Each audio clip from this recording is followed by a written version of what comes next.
ഇന്ന് നമുക്ക് നല്ല ഫ്രഷ് മുന്തിരി കൊണ്ട് ഒരു നല്ല കിടിലൻ സ്ക്വാഷ് റെഡിയാക്കിയാലോ. അപ്പം നമുക്ക് ഈ മുന്തിരി കാണുമ്പോൾ തന്നെ അറിയാം ഇതിൽ ഒരുപാട് കെമിക്കൽ ചേർത്തിട്ടുണ്ടാവില്ലേ, അതുകൊണ്ടാണല്ലോ ഇത്രയും ഫ്രഷ് ആയിരിക്കണേ. അപ്പോൾ കുറച്ച് ചൂടുവെള്ളത്തിലേക്ക് നമ്മൾ കുറച്ച് മഞ്ഞൾപ്പൊടിയും കുറച്ച് ഉപ്പും കൂടെ ഇട്ടിട്ട് ഈ മുന്തിരി അതിലിട്ട് വെക്കുകയാണ് കുറച്ച് നേരം. ഞാനൊരു 15 മിനിറ്റ് വരെ ഇത് റെസ്റ്റ് ചെയ്യാൻ വേണ്ടി വെച്ചിട്ടുണ്ടായിരുന്നു. ഒരു കാര്യം പ്രത്യേകം ശ്രദ്ധിക്കണേ, തിളച്ച വെള്ളത്തിലല്ല ചെറു ചൂടുവെള്ളത്തിലാണ് നമ്മൾ മഞ്ഞൾപ്പൊടി ഉപ്പും ചേർക്കേണ്ടത്. 15 മിനിറ്റിന് ശേഷം നമ്മൾ മഞ്ഞൾപ്പൊടി വെള്ളത്തിൽ നിന്നും മുന്തിരി കഴുകി വൃത്തിയാക്കി എടുത്തിട്ടുണ്ട്.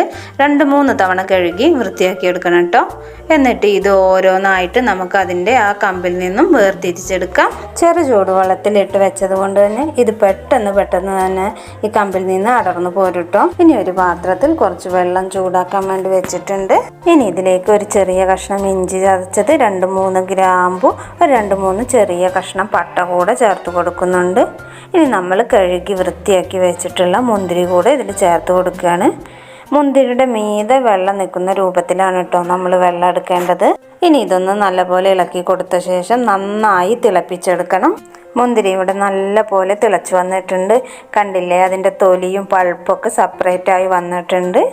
ഇനി ഫ്ലെയിം ഓഫ് ചെയ്ത് വയ്ക്കാം. ഇനി ബാക്കി പരിപാടി ഇത് നല്ലപോലെ തണുത്തതിന് ശേഷമാണ്. മുന്തിരി ഇവിടെ നല്ല പോലെ ചൂടാറിയിട്ടുണ്ട്. ഇനി ഇതൊരു പാത്രത്തിലേക്ക് ഒന്ന് അരിച്ചെടുക്കുകയാണ്. കുറേശ്ശെ ഒഴിച്ചു കൊടുത്ത് നമുക്കിത് മുഴുവനായി അരിച്ചെടുക്കാം. ജ്യൂസ് മുഴുവനായി അരിച്ചെടുത്തിട്ടുണ്ട്.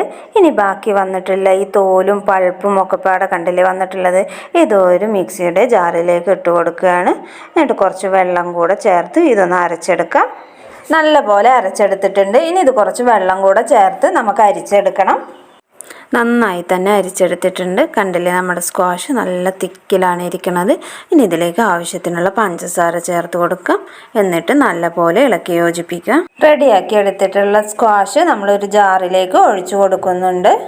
ഇത് ഫ്രിഡ്ജിൽ സ്റ്റോർ ചെയ്ത് ആവശ്യത്തിന് വെള്ളവും ചേർത്ത് ഉപയോഗിക്കാവുന്നതാണ്. ബാക്കിയുള്ള സ്ക്വാഷ് നമ്മളിത് ഐസ് ട്രേയിൽ വെച്ചിട്ട് ഐസാക്കി എടുക്കുന്നുണ്ട്. സെറ്റാക്കി എടുത്ത ഐസ് ക്യൂബ് വെച്ച് നമുക്ക് ജ്യൂസ് റെഡിയാക്കിയാലോ. ഒരു ഗ്ലാസ്സിലേക്ക് കുറച്ച് ഐസ് ക്യൂബ് ഇട്ട് കൊടുക്കുന്നുണ്ട്. അതിലേക്ക് ആവശ്യത്തിന് വെള്ളം കൂടെ ഒഴിച്ചു കൊടുക്കാം. നമുക്ക് പഞ്ചസാര മധുരം കുറവായി തോന്നുകയാണെങ്കിൽ മാത്രം പഞ്ചസാര ചേർത്ത് കൊടുത്താൽ മതി. ഇനി നല്ല പോലെ ഇളക്കി മിക്സ് ചെയ്യാം. കണ്ടില്ലേ, നല്ല ടേസ്റ്റി മുന്തിരി ജ്യൂസ് ഇവിടെ റെഡി ആയിട്ടുണ്ട്. എല്ലാവരും ട്രൈ ചെയ്ത് നോക്കി ഫീഡ്ബാക്ക് അറിയിക്കണേ.